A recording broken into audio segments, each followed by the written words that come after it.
রবীন্দ্রনাথ ঠাকুর ভারতীয় জ্ঞান তত্ত্ব, সাহিত্য ও সংস্কৃতির এক উজ্জ্বল পুরুষ।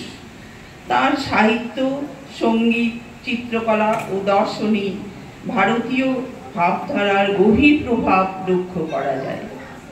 এই প্রভাবের কেন্দ্রে রয়েছে উপনিষদ, প্রাচীন ভারতীয় জ্ঞান দর্শনের মূল আধার। উপনিষদ হল প্রাচীন ভারতের এক গম্ভীর দর্শন। রবি ঠাকুর উপনিষদের এই আদর্শকে নিজের ভাষা ও সাহিত্যে নতুন প্রাণ দিয়েছেন। উপনিষদ মানে গুরুর নিকটে বসে জ্ঞান লাভ। এটি বেদান্ত দর্শনের ভিত্তি, যেখানে আত্মা ও পরমাত্মার সম্পর্ক, জীবন মৃত্যু, জগতের রহস্য ও মোক্ষ মানে মুক্তির কথা বলা হয়েছে।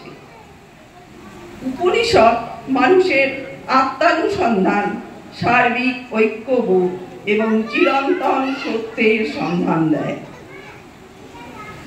রবীন্দ্রনাথ বিশ্বাস করতেন আত্মা ও ব্রহ্ম এক, ঈশ্বর সর্বত্র, অন্তর্জগতে ঈশ্বরের অনুভব। এই ধারণা তার বহু রচনায় প্রতিফলিত হয়েছে।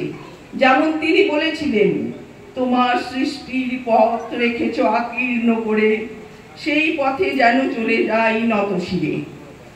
এটি উপনিষদের তত্ত্বমসি, তুমি সেই ব্রহ্ম, এই কথা মনে করায়। তুমি রবে নীরবে হৃদয়ে মম, এইখানে ঈশ্বরের সর্বব্যাপিতা মানে উনি সব জায়গায় আছেন ভগবান ও নিরাকার